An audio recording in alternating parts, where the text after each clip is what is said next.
هم بهارانم نه من، هم برگ و بارم ای هوا.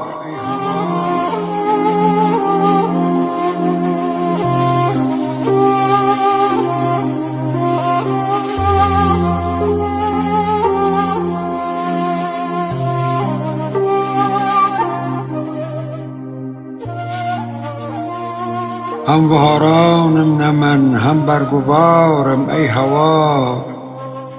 آخ و بوسانم و تالانشی هوارم ای هوا. یه چوی چوبی نزانم bir یک هفته ورم، چو ببینم چو بچم، چوقم بشارم ای هوا.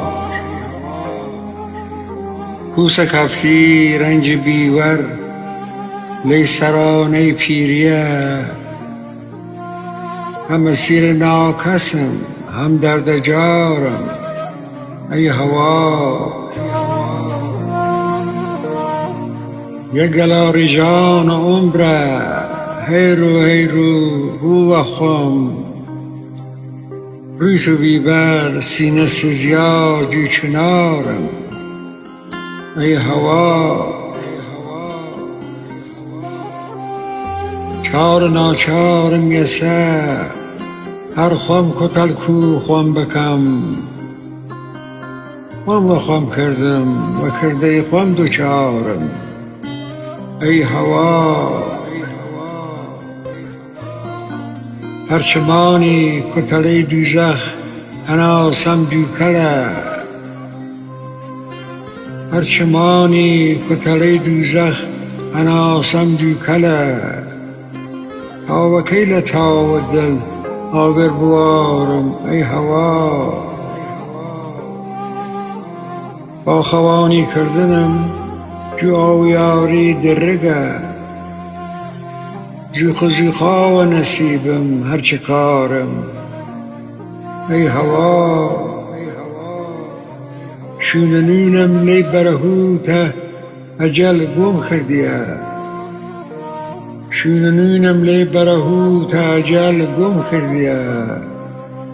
و دست خم مگر ریشم درارم ای هوا. لی دیار تا گپرتو هر که ساز خوی جنت، مچه زانم مچه بیشم مچه بارم ای هوا.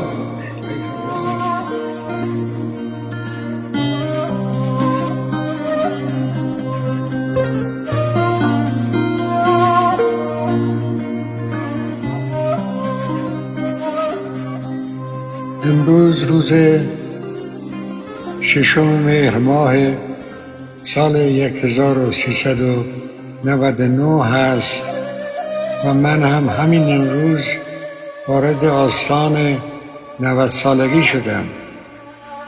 این غزل کردی را اینجا به یادگار خواندیم و با درود و بدرود.